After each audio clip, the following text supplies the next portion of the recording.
ভালো স্ত্রী পেয়েছে আমার উসমান হাদি, স্বামী শহীদ হয়ে গেছে, তারপরও তার পর্দা লঙ্ঘন হয়নি। বলেন, আবার বলছি, এই দুনিয়ায় যত মানুষের সাথে আপনার পরিচয় ছিল, কিয়ামতের দিন আল্লাহ একবারের জন্য হলেও দেখা করাবে, কিন্তু তারা পালাবে। আপনাকে দেখলেই তারা পালিয়ে যাবে। একটা মানুষ শুধু আপনার সাথে আর কোনোদিন দেখা হবে না, সেটা আপনার বোন। কে বলেন তো? আরো জোরে বলেন। এই বোনের সাথে আর কোনোদিন আপনার দেখা হবে না। আপনি জান্নাতে গেলে চলে যাবেন, জাহান্নামে গেলে চলে যাবেন। এই জন্য এখান থেকে আমি একটা শিক্ষা বের করেছি তাফসীর থেকে। পৃথিবীতে যাদের বোন আছে, আমার যেমন একটা বোন যাদের অন্তত আছে, তাদের হকটা দুনিয়ার এই জীবনে আপনি আদায় করেছেন। যেহেতু এই মেয়েটার সাথে আর কোনোদিন আপনার আর সাক্ষাৎ হবে না, দেখা হবে না, অন্যান্য সবার সাথে হয়তো হবে, কিন্তু এই মেয়েটার সাথে আর কোনোদিন আপনার দেখা হবে না। অথচ এখানে হাজারো ভাই আমরা বসে আছি, 100 জনের 90টা ভাই তার বোনের হক আদায় করে না। এক কথা বলছেন, এখন মাঠের জমি হয়তো দেয়, বাড়ির জমি দিতে চায় না, ফাঁকি দেয়। বাড়ির জমিও দেওয়া লাগবে, বাড়ির জমি দেওয়া লাগবে না মানে সাহাবায়ে কেরাম বাড়িতে যে খাবার খাওয়া প্লেট, এইটাও ভাগ করে বোনকে দিত। যাতে এক পুরুষ পাবে 2টা, এক মেয়ে পাবে 1টা। প্লেট ভাগ করার সময় ভাই নিত 2টা, বোনকে দিত 1টা। গ্লাস পর্যন্ত ভাগ করে দিত। আর আপনি বাড়ির জমি দিতে চান না। আমি জানি আপনি কেন দেন না। আপনার পেছনে কয়েকটা বাধা আছে। 1 নাম্বার বাধা, মন খারাপ করে। এগুলো সব ভাগ ভাগ করে দিয়ে দিলে অধিকাংশ পরিবারে বউ সে আছে, এই বউ রাগ করে, এই বউ ঝামেলা করে। আমি বহু পরিবারে দেখেছি এরকম বউ আছে। কার হাত তোলে তো? একজন। হাই, এদিকে তাকান। এতগুলো মানুষ আপনারা কেন মিথ্যা কথা বললেন বলেন? এখানে মাত্র কয়েকজন আলেম বসে আছে, মুরব্বী। এদের দেখে আপনার লজ্জা হচ্ছে? কিয়ামতের দিন যে কোটি কোটি মানুষ থাকবে, যেই বউর কারণে আপনি আজ বোনের হক নষ্ট করে দিলেন, ওই বউর সাথে তো কিয়ামতে আপনার দেখা একবার হবে। হয়তো সে পরিচয় দেবে না, কিন্তু এই বোনটার সাথে তো জীবনের কোনোদিন দেখাই হবে না। সেই কয়দিন আছে, এই কয়দিন তার হক আদায় করার দরকার আছে না নেই? এজন্য দুনিয়ার যে যা রাগ করে করুক, এই অসহায় অবলা এই বোনটার হক আমরা যেন নষ্ট না করি। ভাই হিসাবে যতটুকু সে পায় আমার কাছে আরো বেশি করে দেবেন। আমার কথা কি রাগ করবেন? আমি তো বুঝি বাংলাদেশে বহু মানুষ চাই যে আমার বোনের হক আমি আদায় করব, কিন্তু তার বউর চাপে পড়ে পারে না। এরকম বই পাবনায় নেই, এই জন্য টের পাচ্ছেন না। এই 2 জনের আছে শুধু।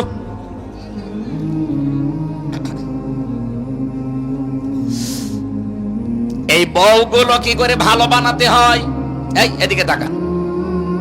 এই বউগুলো কি করে ভালো বানাতে হয়? আমি যে জেলখানায় বসে বসে 3টা বছর আমারে যারা খাবার দিতে আসতো আর ফাঁসি দিত যে জল্লাদ, ওই যে শাহজাহান জল্লাদ, ওটা তো বের হয়ে 30 বছর পরে মরে গেল।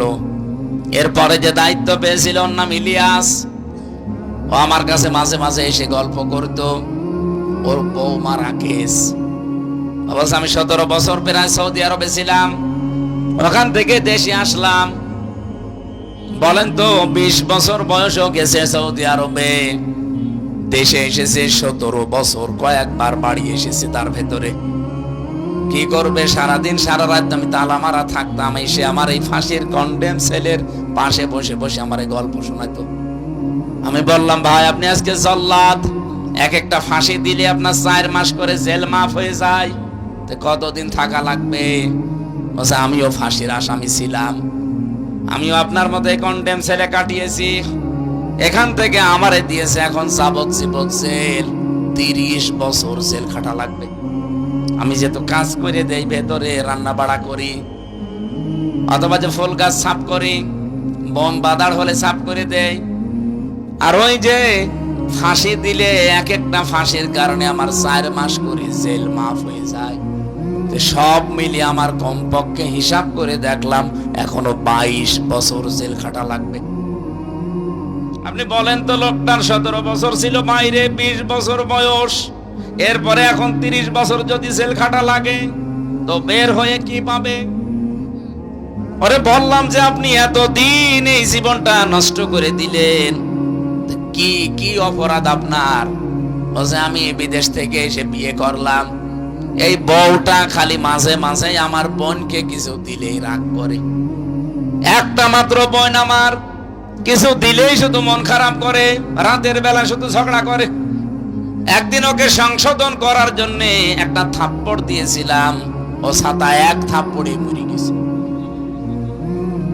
আমি কিন্তু একেবারে মরে যাওয়ার জন্য মারি নাই, একটু জায়গা মতো লেগেছিল। এখানে এমন জোরে একটা দিয়েছি, পরে দেখি না মরে গেছে। ওর বাবা মা মামলা দিয়েছে, খুনের মামলা, হত্যা মামলা দিয়েছে, এই জন্য আমি আজ জেলে। এই এদিকে তাকান, বলেন তো এই যে ইলিয়াস জাল্লাদ, এর কাছে শুনে শুনে আমি একটা জিনিস লক্ষ্য করলাম, তাই তো এর অপরাধটা তো খুব বড় না। এ তো মারার ইচ্ছা করেও মারে নাই, সংশোধনের জন্য, একটু সংশোধন করার জন্য থাপ্পড় দিয়েছে।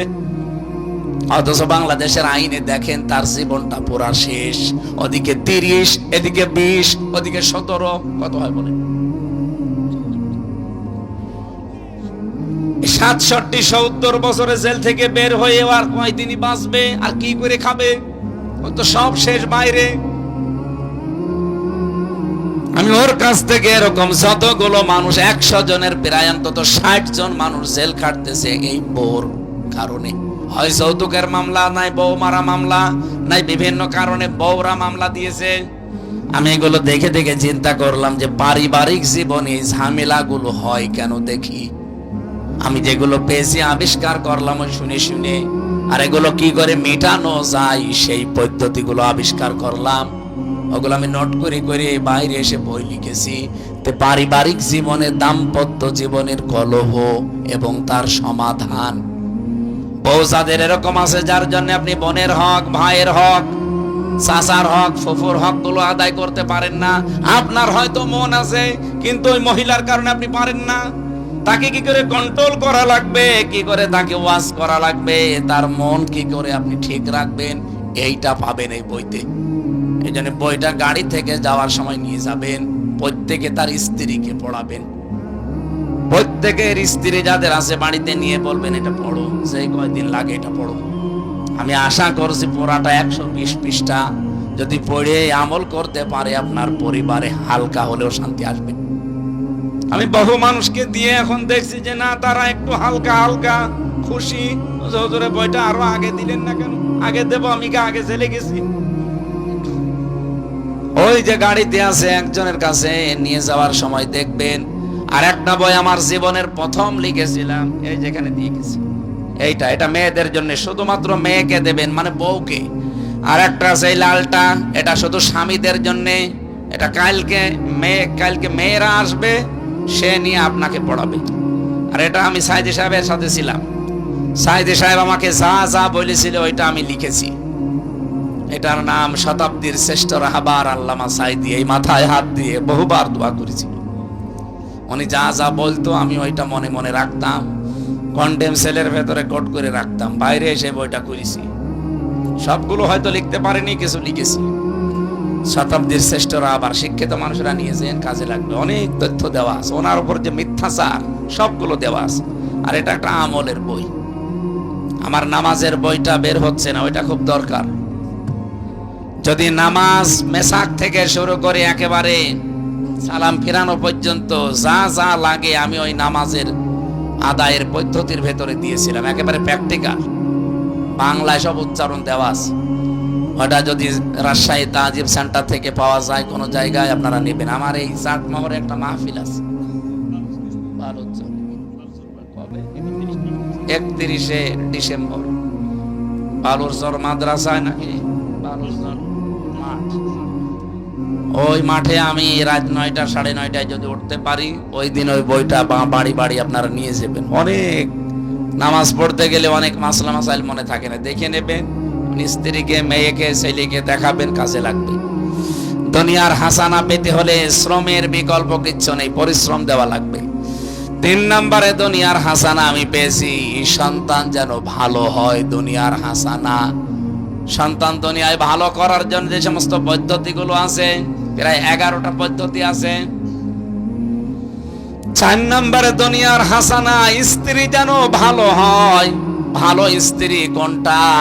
যেটা প্রতিদিন হিন্দি সিরিয়াল দেখে। হ্যাঁ, ভালো স্ত্রী পেয়েছে আমার উসমান হাদি। স্বামী শহীদ হয়ে গেছে, তারপরও তার পর্দা লঙ্ঘন হয়নি। উত্তম বাহন পাওয়া, এটা দুনিয়ার হাসানা। নিরাপদ একটা ঘর পাওয়া দুনিয়ার হাসানা। আজ আমাদের ঘরগুলো নিরাপদ এখনো হয়নি।